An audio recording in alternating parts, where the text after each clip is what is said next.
හාය නමයි. ඔන්න අදත් මං ඔයාලට අමුතු විදිහේ රස කැවිල්ලක් හදලා දෙන විදිහ කියලා දෙනවා.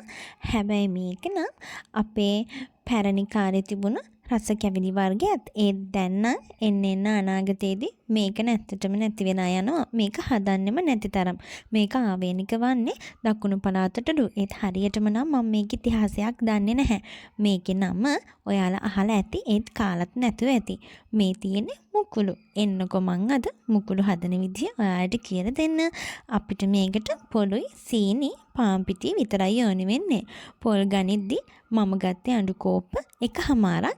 ඒ අඬු කෝප්පෙම පිටි කෝප්පත් එකහමාරකුයි. සීනි ඔයාලගේ රස අනුව ගන්න පුළුවන්. පොල් ටිකට ලුණු කුඩු චුට්ටක් දාලා ඔයාලට රස අනුව සීනිත් දාලා අපි ගන්න පාන් පිටි ටික චුට්ට දාලා මේක අපි අනා ගන්න ඕනේ ඩෝ එකක් වෙනකන්. දිය ඩෝ එකක් නැතුව මේක ඝනකමට තියෙන්න ඕනේ. මේකට වතුර දාන්න එපා. අපි මේක අනද්දි සීනි ටික දී වෙනවනේ අපේ අතේ තියෙන රස්නෙට.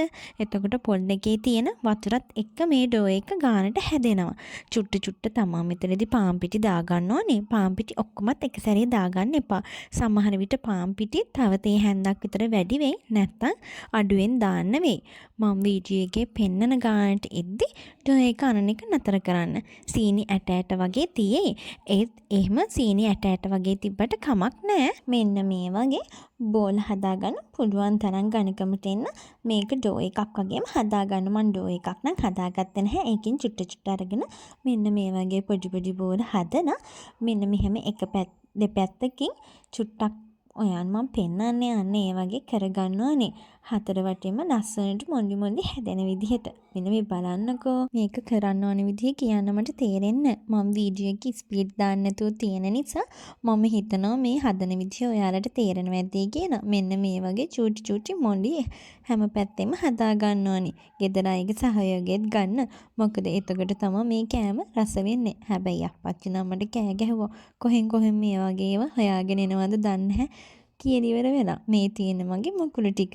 දැන් මම ලෑස්ති මේ ටික ගැඹුරු තලයේ බැද ගන්න.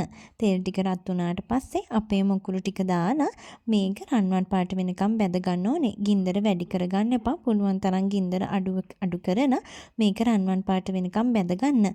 සීනි පොළුයි දාලා තියෙන නිසා ගින්දර වැඩි වුණොත් මේක පිටපොත්ත විතරක් ගොඩාරියක්ම පිච්චෙන්න බලයි.